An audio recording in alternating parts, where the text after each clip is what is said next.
Shalom, selamat pagi, selamat jumpa dalam kasih Tuhan kita Yesus Kristus.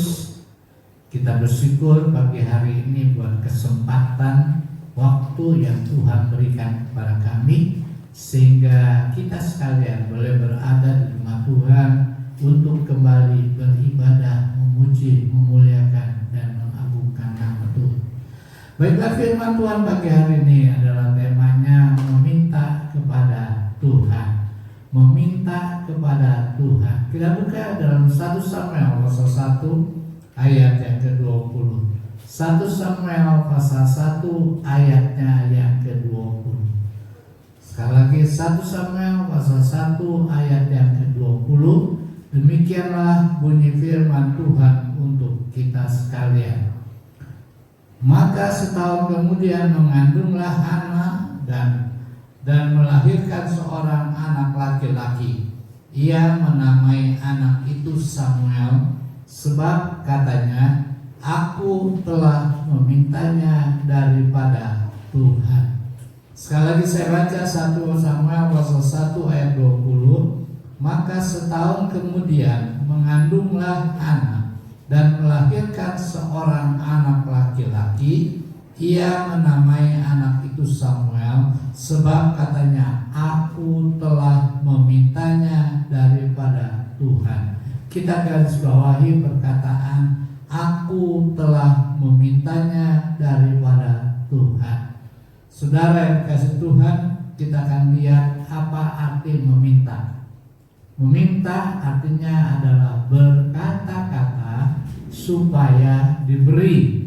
Berkata-kata supaya diberi atau mendapat sesuatu. Kata meminta juga mempunyai arti memohon. Saudara yang kasih Tuhan, hidup saudara dan saya, hidup manusia yang masih ada di dalam dunia, tidak terlepas dari hal meminta. Tidak luput dari hal meminta. Setiap orang pasti akan melakukan apa yang namanya meminta. Misalnya, kita lapar, kita teriak, aduh aku lapar, minta dong, minta nasi, minta sayur, dan lain sebagainya. Ada anak-anak kita, waktu dia butuhkan uang, dia datang kepada orang tuanya dan dia meminta uang kepada orang tuanya. Seorang istri meminta uang kepada suami, tetapi kadang-kadang suaminya pelit, gak kasih duit dengan alasan macam-macam. Mama butuh lah, sini butuh lah. Nah, saudara, itulah kehidupan manusia. Setiap manusia pasti pernah meminta. Saya sebagai gembala meminta pada jemaat untuk setia dan taat beribadah, untuk setia dan taat di dalam melayani Tuhan, untuk setia dan taat di dalam memberi kepada Tuhan. Pada prinsipnya, seluruh manusia yang ada di dalam dunia pasti pernah meminta, memohon, mengeluarkan kata-kata untuk mendapatkan. Di dalam Alkitab Perjanjian Lama sampai dengan Perjanjian Baru, Tuhan Allah juga banyak meminta kepada pengikut-pengikutnya. Dari Perjanjian Lama sampai Perjanjian Baru banyak ada kata-kata Tuhan meminta, Tuhan memohon, Allah meminta, dan Allah memohon. Allah sendiri meminta kepada saudara dan saya. Misalnya dalam Kejadian pasal 2. Kejadian pasal 2 ayat 16 dan 17. Kejadian 2 ayat 16 dan 17 berkata, lalu Tuhan Allah memberi perintah ini kepada manusia. Semua pohon dalam taman ini boleh kau makan buahnya dengan bebas. Ayat yang ke-17, tetapi pohon pengetahuan tentang yang baik dan yang jahat itu janganlah kau makan buahnya, sebab pada hari engkau memakannya pastilah engkau mati. Saudara yang dikasih Tuhan, Allah meminta kepada manusia yang pertama yang ada di dalam Taman Eden, yaitu Adam dan Hawa. Ketika Allah sudah menciptakan manusia dan menempatkannya di Taman Eden, maka Allah berkata kepada Adam dan Hawa, semuanya apa yang ada di dalam taman ini boleh kamu makan. Semuanya apa yang ada di dalam taman ini boleh kamu makan. Hanya satu yang Tuhan minta, supaya pohon pengetahuan baik dan jahat yang ada di tengah-tengah Taman Eden itu jangan kamu makan. Apabila kamu makan, kata Allah, maka kamu akan mati. Maka kamu akan mengalami kematian. Itu Allah meminta kepada manusia Adam dan Hawa. Demikian juga Allah meminta kepada saudara dan saya untuk kita selalu mengandang kepada Tuhan, berjalan bersama dengan Tuhan, duduk diam mendengarkan suara Tuhan dan berdoa kepada Tuhan. Nats yang kita baca adalah berbicara tentang Hana, seorang ibu yang waktu itu dia punya suami dan suaminya punya istri kedua yang namanya Penina. Saudara, Penina dikatakan mengandung dan melahirkan seorang anak. Tetapi Allah tidak mau membiarkan Hana juga mandul. Sebab itulah Allah berkata kepada Hana, di tengah-tengah krisis, di tengah-tengah kekecewaan, di tengah-tengah sakit hatinya Hana, karena dia sering diejek, diolok, dihina oleh Penina, maka satu saat hatinya sedih, dan ketika hatinya sedih dia meminta kepada Tuhan. Nas yang kita baca dikatakan pada tahun kemudian Hana mengandung dan melahirkan seorang anak yang namanya Samuel. Saudara dikasih Tuhan, ketika Hana mengandung dan melahirkan seorang anak laki-laki, Hana berkata, aku telah memintanya kepada Allah. Jadi kesimpulan firman Tuhan, meminta adalah suatu proses. Sekali lagi, meminta adalah suatu proses untuk kita mendapatkan apa yang kita inginkan. Allah kita nggak pelit, nggak seperti suami atau istri yang pelit. Tetapi Allah kita nggak pelit, Dia akan memberikan apa yang kita minta, asal kita mau menurut apa yang Tuhan mau dalam hidup kita. Melalui doa kita, melalui permintaan kita, kita akan mendapatkan apa yang kita harapkan. Bagaimana caranya? Yang pertama, kita perlu datang kepada Tuhan. Kita perlu datang kepada Tuhan. Kenapa kita perlu datang kepada Tuhan? Karena Tuhan itulah mengetahui segala keperluan, kebutuhan saudara.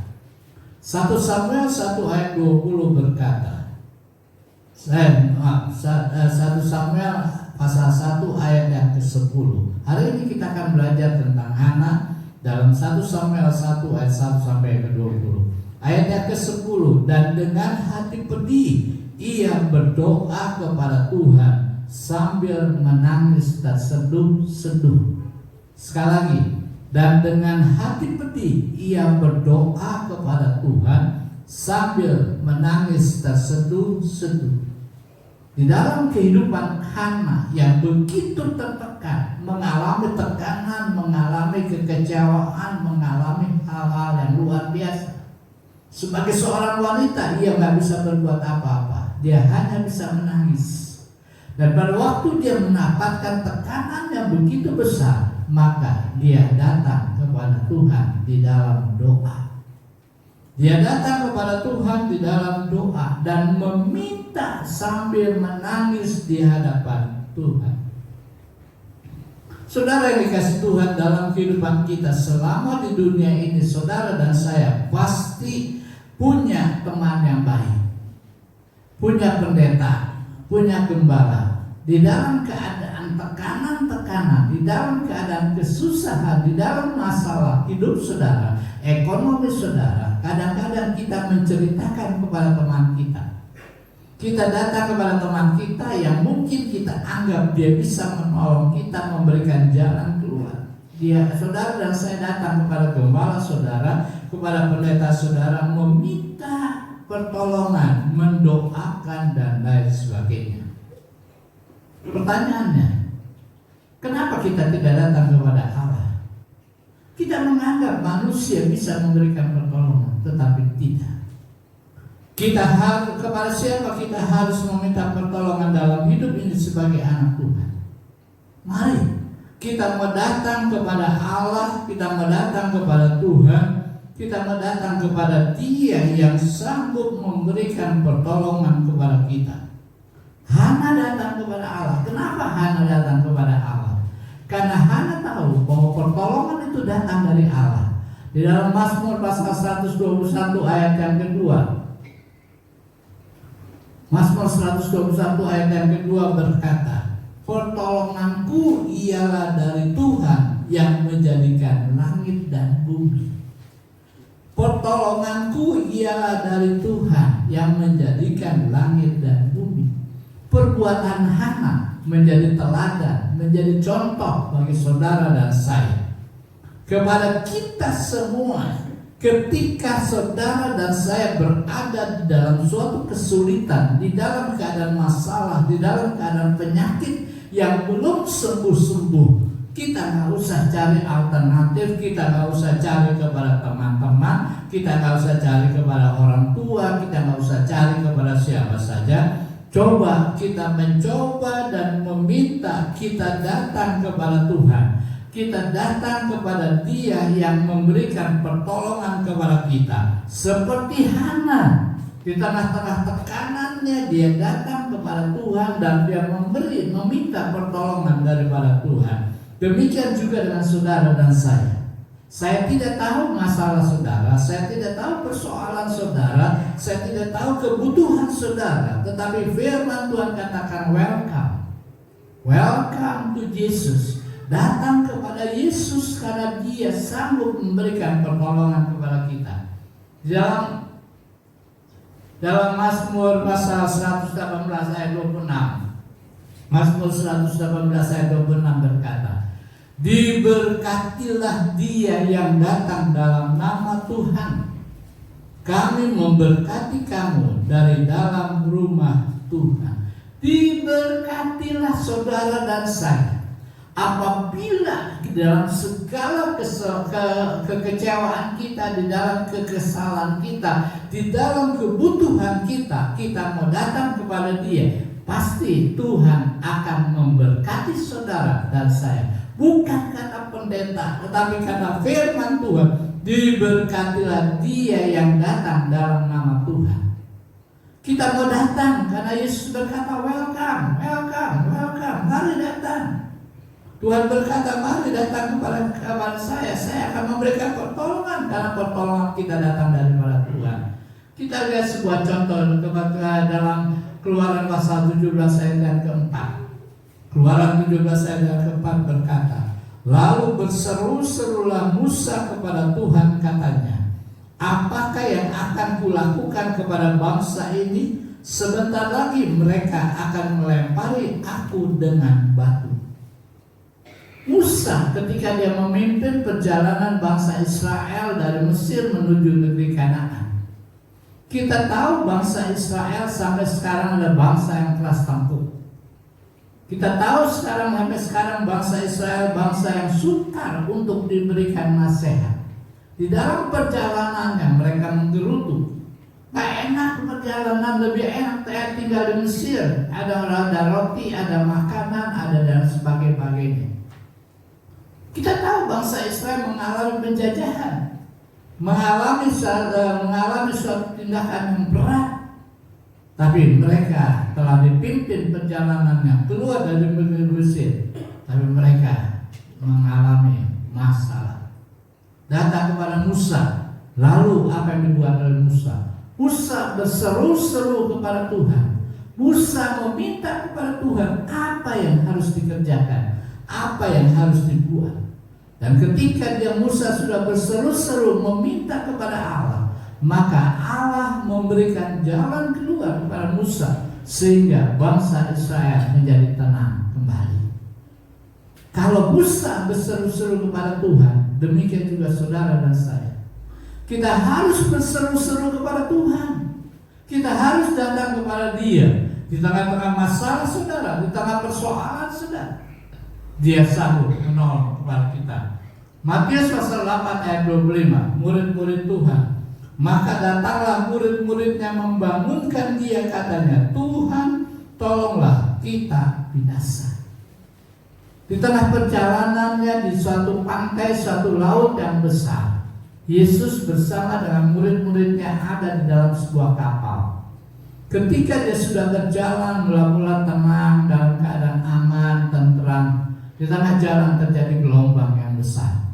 Pada waktu terjadi gelombang yang besar, Yesus dibiarkan tertidur di kapal mereka. Murid-muridnya berusaha mendayung, murid-muridnya berusaha memasang layar dan lain sebagainya. Tetapi keadaan tidak membuat murid-muridnya berhenti. Keadaan tidak membuat kapal itu tidak diombang-ambing. Tetapi keadaan membuat kapal itu semakin lama semakin digoyang, diombang-ambingkan oleh gelombang dan angin yang besar.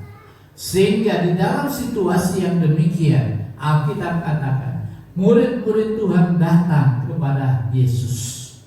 Dan ketika murid-muridnya datang kepada Yesus, ngapain? Meminta pertolongan, meminta apa yang mereka butuhkan, berkata-kata untuk mengatasi masalah yang sedang mereka hadapi. Sehingga pada waktu mereka datang, Yesus tertidur dan mereka membangunkan Tuhan Yesus. Dan pada waktu Tuhan Yesus sudah bangun, maka dia menyetop angin dan gelombang. Dan seketika itu juga angin dan gelombang berhenti. Saudara yang dikasih Tuhan, apa yang menjadi masalah saudara? Apa yang menjadi persoalan hidup kita? Masalah ekonomi, masalah keuangan, masalah kesehatan, masalah rumah tangga, masalah kebutuhan anak-anak kita. Jangan datang kepada orang lain, jangan datang kepada manusia, tetapi datang kepada Tuhan. Kenapa kita tidak dapatkan pertolongan? Karena kita tak pernah datang kepada Tuhan. Kita tak pernah berdoa kepada Tuhan. Kita tak pernah meminta kepada Tuhan. Sebab itulah kadang-kadang sebagai orang Kristen kita hanya kata orang, kita hanya kata pendeta, kita hanya kata teman-teman. Kita tak pernah mengalami sendiri bahwa Tuhan sanggup menolong kepada saudara dan saya. Matius 11 ayat 28 berkata, Matius 11 ayat 28 berkata,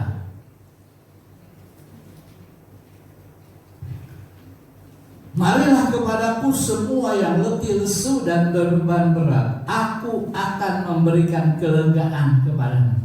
Welcome to Jesus. Datang kepada Tuhan, datang kepada Yesus. Dia mengundang saudara yang mempunyai beban yang berat, mempunyai persoalan yang berat, mempunyai masalah ekonomi yang berat, masalah keuangan yang berat. Datang, pergunakan lutut kita untuk berlutut di bawah kaki Tuhan, meminta pertolongan Tuhan. Saudara butuh uang, jangan datang kepada jangan datang kepada orang-orang yang memberikan piutang, orang-orang yang memberikan hutang. Saudara membutuhkan uang yang banyak, saudara membutuhkan keuangan, datang kepada Tuhan, berseru kepada Tuhan, bekerja dan mendengarkan suara Tuhan, berdoa, meminta. Marilah kepadaku, kata Tuhan Yesus, aku akan memberikan kelegaan beban apa yang saudara bawa, persoalan apa yang saudara hadapi, masalah apa yang saudara hadapi, penyakit apa yang ada dalam hidup saudara. Datang kepada Tuhan, minta pertolongan daripada Tuhan, karena Dia akan memberikan kelegaan kepada saudara dan saya. Hal yang kedua, kita harus datang kepada Tuhan. Kenapa kita harus datang? Bagaimana kita datang? Kita harus datang dengan tenang dan sabar. Kita harus datang dengan tenang dan sabar. Di dalam 1 Samuel pasal 1 ayat yang ke-7 firman Tuhan berkata, demikianlah terjadi dari tahun ke tahun. Setiap kali Hana pergi ke rumah Tuhan, Penina menyakiti Hana sehingga ia menangis dan tidak mau makan. Perhatikan ayat ini. Demikian terjadi dari tahun ke tahun. Bukan sebentar. Dari tahun ke tahun, dari hari ke hari aja. Kalau kita nganggur, kita diam di rumah aja rasanya lama. Apalagi dari tahun ke tahun. Hana menanti, Hana telah meminta, Hana telah memohon, Hana telah berdoa. Di dalam ketekanan yang hinaan, ejekan, olokan yang dilakukan oleh Penina dari tahun ke tahun. Tetapi lihat firman Tuhan mengatakan, Hana terus datang kepada Tuhan, Hana terus mengharapkan dengan tenang dan sabar. Dia tidak lawan kekerasan dengan kekerasan, dia tidak lawan omelan dengan omelan, dia tidak lawan segala sesuatu yang membuat dia menjadi kecewa, tetapi dia datang dengan sungguh-sungguh, dengan tenang dan sabar. Saudara yang dikasihi Tuhan, Hana mengambil sikap untuk bersifat tenang dan sabar. Hinaan boleh datang, olokan boleh datang, segala sesuatu yang menekan kehidupan Hana, Hana hadapi dengan tenang. Sehingga dengan air mata dia datang kepada Tuhan dan dia berpuasa, tidak makan. Mungkin tidak makan karena dia mengalami tekanan yang dahsyat. Mungkin karena dia tidak makan karena dia mendapatkan hinaan. Tetapi yang penting, Hana datang kepada Tuhan dengan tenang dan sabar. Dia tunggu waktunya Tuhan. Waktunya Tuhan adalah waktu yang terbaik. Waktunya Tuhan adalah waktu yang sungguh-sungguh menyenangkan kepada saudara. Kita lihat arti kata tenang. Kata tenang itu artinya adalah diam, tidak berubah-ubah, tidak bergerak. Kata tenang artinya tidak gelisah. Hana tidak gelisah. Hana tidak terburu-buru, Hana tidak berubah-ubah, dia tetap dia datang kepada Tuhan, dia meminta dan mengharapkan pertolongan daripada Tuhan. Hana sabar. Kata sabar juga mempunyai arti tahan menghadapi cobaan, tenang, tidak tergesa-gesa, tidak terburu nafsu, tidak terburu-buru. Dia sabar, dia tunggu waktunya Tuhan. Kapan Tuhan sudah berjanji Tuhan akan membuka buah kandungannya, dia akan tidak mandu lagi, dia akan melahirkan seorang anak, dan anak itu dia namakan Samuel. Dengan tenang, dengan sabar, tunggu waktunya Tuhan. Hana hanya bisa menangis, Hana hanya bisa puasa, Hana hanya dengan tenang dan sabar dia menunggu yang dilakukan oleh Hana. Karena Hana tahu dalam sikap tenang, dalam sikap sabar, dia akan mendapatkan kekuatan. Hadapi segala sesuatu, hadapi masalah dalam hidup kita bukan dengan gerasa gerusu, bukan dengan terburu nafsu. Hadapi persoalan dalam pekerjaan saudara, dalam hidup saudara, hanya dengan tenang dan sabar. Firman Tuhan mengatakan dalam Yesaya 30 ayat yang ke-15 berkata, Yesaya 30 ayat yang ke-15, sebab beginilah firman Tuhan Allah yang Maha Kudus, Allah Israel, dengan bertobat dan tinggal diam, kamu akan diselamatkan. Dalam tinggal tenang dan percaya terletak kekuatanmu, tetapi kamu enggan. Seringkali menghadapi masalah persoalan dalam hidup kita enggan, kita tak mau menjadi tenang. Kita maunya nunggu waktunya kita berharap waktunya Tuhan, waktu kita yang terjadi bukan waktunya Tuhan. Hana tidak.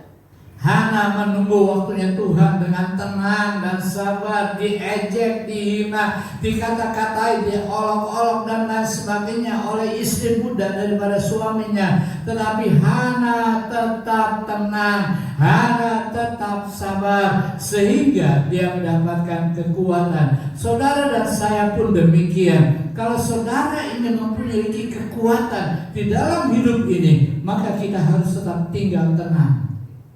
Kita harus tetap sabar. Kolose pasal 3 ayat 13 mengatakan, Kolose 3 ayat 13 mengatakan, sabarlah kamu seorang terhadap yang lain, dan ampunilah seorang akan yang lain. Apabila yang seorang menaruh dendam terhadap yang lain, sama seperti Tuhan telah mengampuni kamu, kamu perbuat jugalah demikian. Sabar. Sabar sampai waktunya Tuhan yang terjadi. Saudara butuh sesuatu, saudara memerlukan sesuatu, hadapi dengan tenang. Saudara menghadapi masalah persoalan, jangan gerasa-gerusu, jangan terburu nafsu, jangan tergesa-gesa, tetapi hadapi dengan tenang. Setiap kita pasti menghadapi masalah. Setiap saudara dan saya pasti menghadapi pergumulan. Di dalam pergumulan itulah, kalau saudara ingin menghadapi tantangan, menghadapi kesulitan dengan kekuatan yang dari Tuhan, hiduplah tenang dan sabar, hadapi semuanya. Bukan dengan terburu nafsu, bukan dengan ngomel-ngomel, bukan dengan marah-marahi istri, marah-marahi suami. Wah, suami goblok, suami tolol dan lain sebagainya. Kamu ini bego dan lain sebagainya. Hadapi dengan tenang dan sabar. Bukan berarti saya sudah tenang dan sabar, tidak. Saya juga perlu dalam menghadapi segala masalah, menghadapi persoalan, kita hadapi dengan tenang. Kita lihat contoh dalam Matius pasal 15 ayat yang ke-28 tentang seorang perempuan Kanaan yang datang kepada Tuhan, satpam rohani datang kepada Tuhan. Tuhan usir mereka. Tuhan usir mereka. Tuhan usir perempuan itu karena mereka membuat berisik, membuat kegaduhan. Bahkan Tuhan Yesus juga menghina kepada perempuan Kanaan. Aku tidak pantas memberikan roti kepada kamu. Aku datang untuk domba-dombaku, aku datang untuk kelompokku, aku datang untuk sukuku. Dan perempuan Kanaan itu dengan tenang dan sabar, dia hadapi semuanya dengan tenang. Walaupun murid-muridnya berkata, Tuhan usir, tetapi perempuan Kanaan itu menghadapi tantangan dengan tenang dan sabar. Dia merasa kekuatan yang baru dalam tekanan, di dalam masalah yang sedang dihadapi, sehingga akhirnya Tuhan menolong kepada perempuan Kanaan itu, dan akhirnya anaknya menjadi sembuh.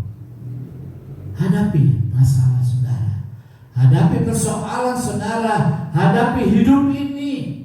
Kita tidak tahu kapan COVID-19 akan berakhir. Kita tidak tahu ekonomi ini akan bersinar dengan terang kapan, kita tidak tahu. Hadapi dengan tenang dan sabar. Hadapi segala sesuatu dengan tenang dan sabar. Suatu siang seorang pemuda yang menyetop kendaraan sebuah taksi. Dan kalau dia sudah menyetop kendaraan sebuah taksi, dia berkata kepada sang supir, Pak, tolong cepetan. Dengan wajah yang sedikit kekacauan dalam hidup dan wajah daripada pemuda ini, di dalam rasa mengalami ketakutan karena dia sudah terlambat di dalam segala pekerjaannya, dia berkata kepada sang supir, Pak, tolong cepat. Keadaan jalan menjadi macet pada waktu itu, sulit untuk melewat kiri kanan. Dia harus menuntut, dia harus mengikuti jalan kendaraan yang ada di depannya. Hingga akhirnya, baik, kata sang supir, aku akan coba mencari jalan alternatif. Dan kemudian sang supir mendapatkan jalan keluar. Dia masuk dan mendekati jalan alternatif. Dia masuk ke dalam jalan alternatif. Dengan agak sedikit kencang dia bawa mobil itu. Tiba-tiba ketika terjadi suatu persimpangan, ada sebuah mobil yang begitu dengan kencangnya, dia tiba-tiba masuk dan hampir menyerempet, Hampir-hampir terjadi kecelakaan pada mobil yang ada pemuda itu. Mobil yang dengan larinya kencang yang hampir menyerempet, dia berhenti dan dia marah-marah di supir taksi.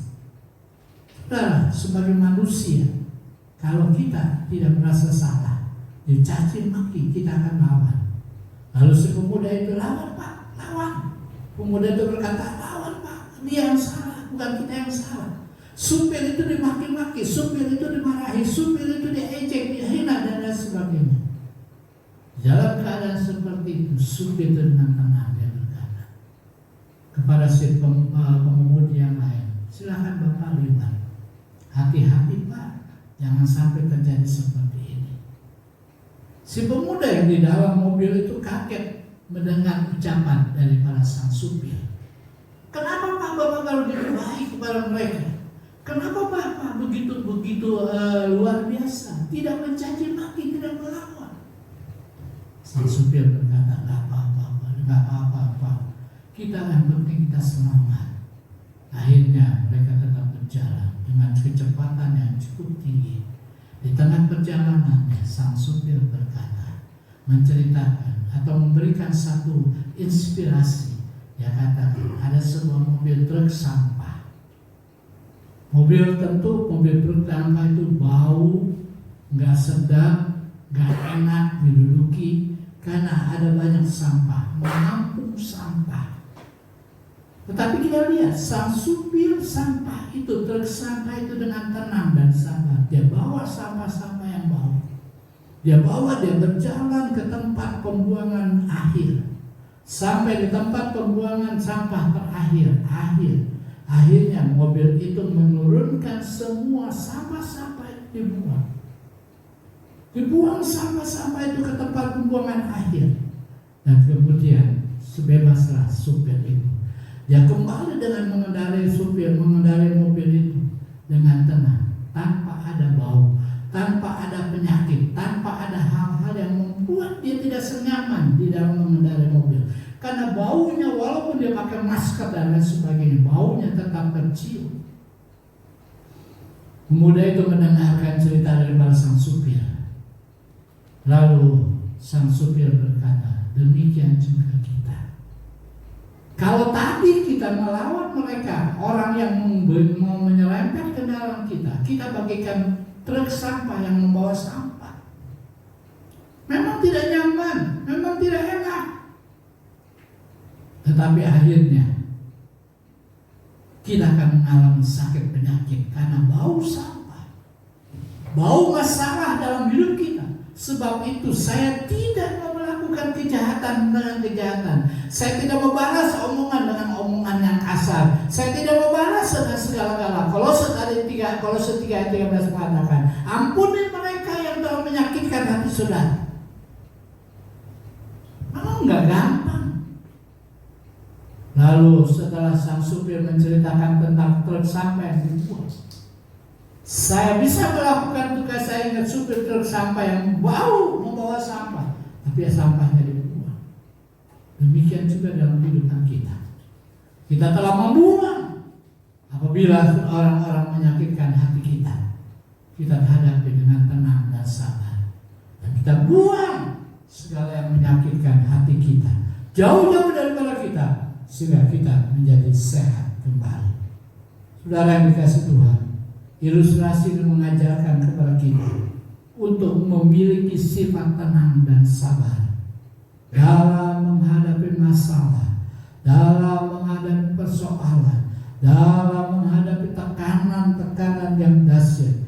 Karena masalah dan persoalan bagaikan sampah yang akan segera kita buang.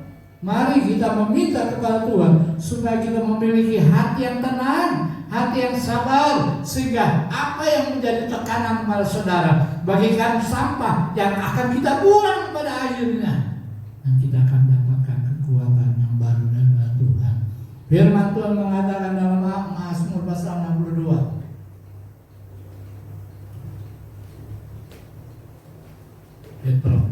Mazmur pasal 62 ayat yang ke-6.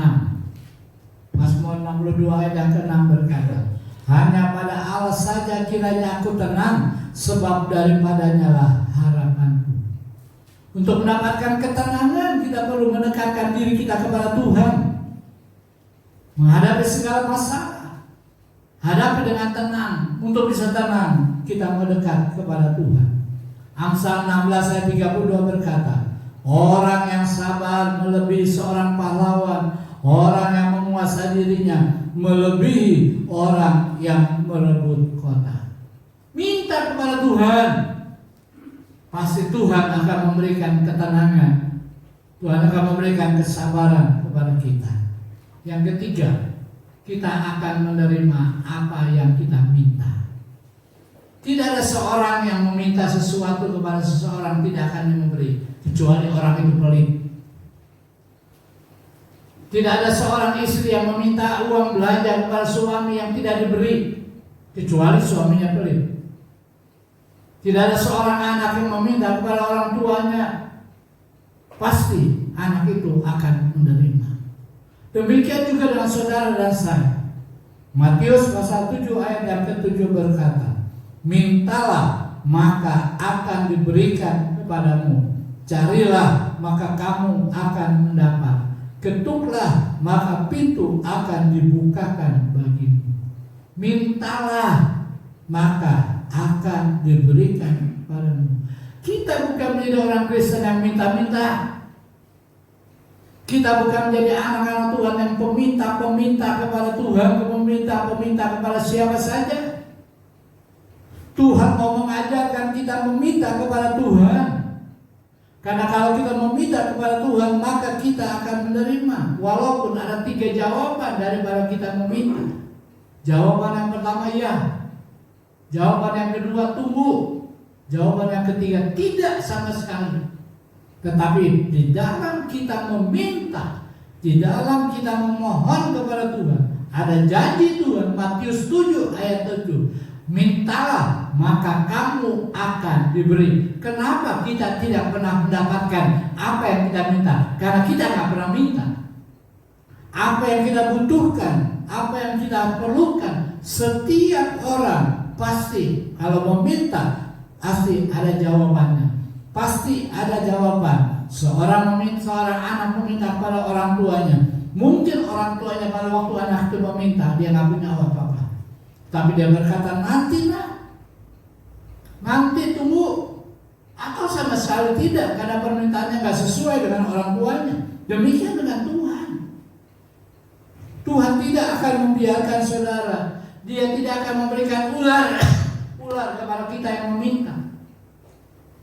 Dia tidak akan memberikan batu kepada saudara dan saya. Yang pasti dia akan memberi. Hana dalam membuktikannya.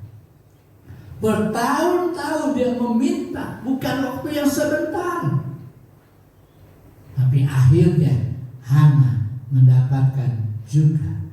Asal kita tunggu waktunya Tuhan.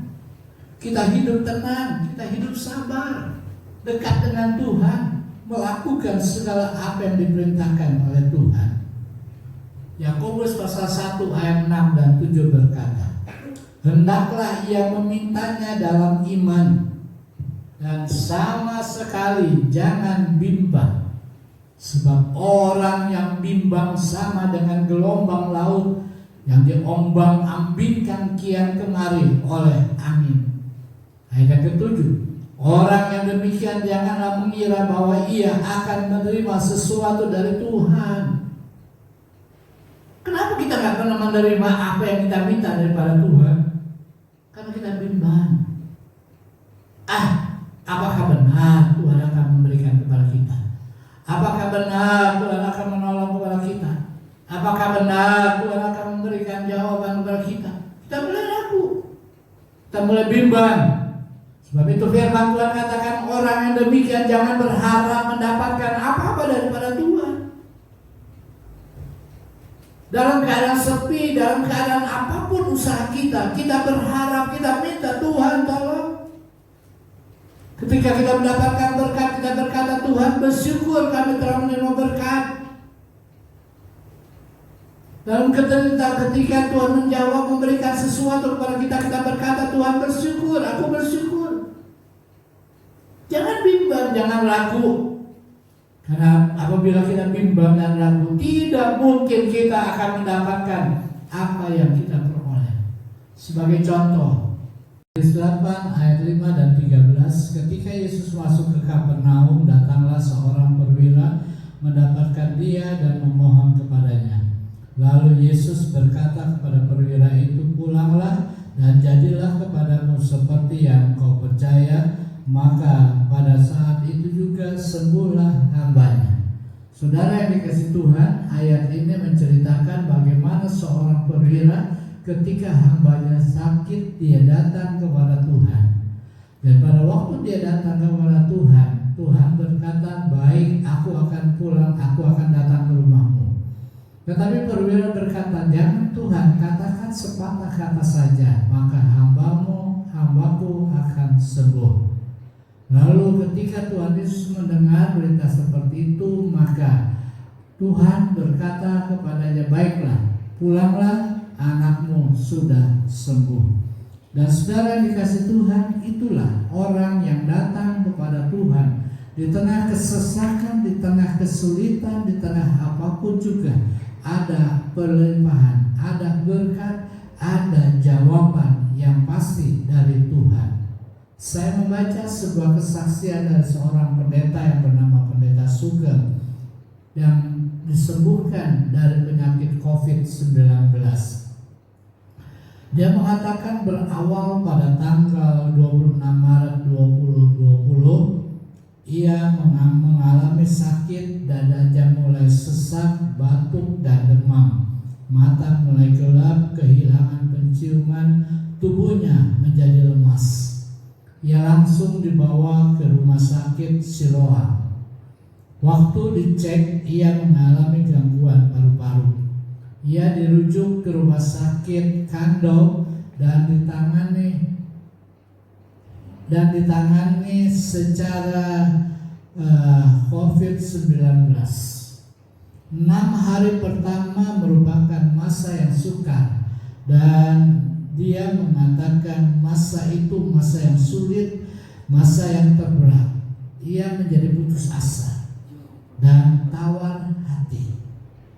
Di dalam keadaan seperti itu, ia datang kepada Tuhan dan meminta pertolongan. Dia berdoa, saya berdoa, ampuni saya Tuhan. Biar berikan saya hati yang damai dan tenang sampai Tuhan menolong kepada saya. Berikan saya hati yang damai dan tenang. Kalau saya harus pergi, saya harus pergi dalam ketenangan. Saya yakin Tuhan pasti jaga istri dan anak-anak saya juga. Ketika dia sudah selesai berdoa dan berkata amin, tiba-tiba ia mendengar suatu suara yang begitu jelas dalam pendengarannya. Suara itu berkata, hidup dan matimu ada di tanganku, bukan di tangan virus. Kalau belum waktunya, penyakit apapun tidak akan bisa membunuhmu. Tidak akan bisa kamu meninggalkan dunia ini. Tetapi kalau sudah waktunya, biar kamu memohon kepadaku, kamu tetap akan meninggal dunia. Dengan mendengar suara itu, hatinya menjadi tenang dan damai. Nafasnya yang tersendat mulai lega, dan mendadak muncul kekuatan di dalam dirinya. Bapak Sugeng menangis dan dia berseru kepada Tuhan. Dia datang lagi kepada Tuhan. Dia mengucap syukur kepada Tuhan karena dia sudah mendapatkan kekuatan, dia sudah mendapatkan kesembuhan pada hari yang ke-7. Semenjak itu ia menjadi kuat dan melakukan 2 kali swab, dan ternyata hasil swab 2 kali itu bernada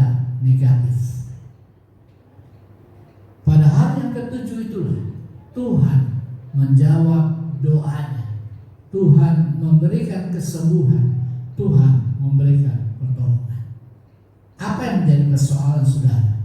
Penyakit kah? Masalah ekonomi kah? Masalah keuangan kah? Masalah segala-galanya. Jangan takut, datang kepada Tuhan, pasti ada jawaban daripada Tuhan. Saudara yang dikasihi Tuhan, kalau kita ingin menerima apa yang kita minta, mari kita melakukan seperti Hana melakukannya. Yang pertama, datang kepada Tuhan. Yang kedua, tunggu waktunya Tuhan dengan tenang dan sabar. Yang ketiga, pasti kita akan menerimanya. Ayat terakhir adalah Mazmur 107 ayat 19 sampai dengan 20. Maka berseru-serulah mereka kepada Tuhan dalam kesesakan mereka, dan diselamatkannya mereka dari kecemasan mereka. Disampaikannya firman-Nya dan disembuhkannya mereka, diluputkannya mereka dari liang kubur. Kiranya firman Tuhan yang saya sampaikan pada pagi hari ini menjadi kekuatan, menjadi rema dalam kehidupan kita. Tuhan Yesus memberkati. Amin.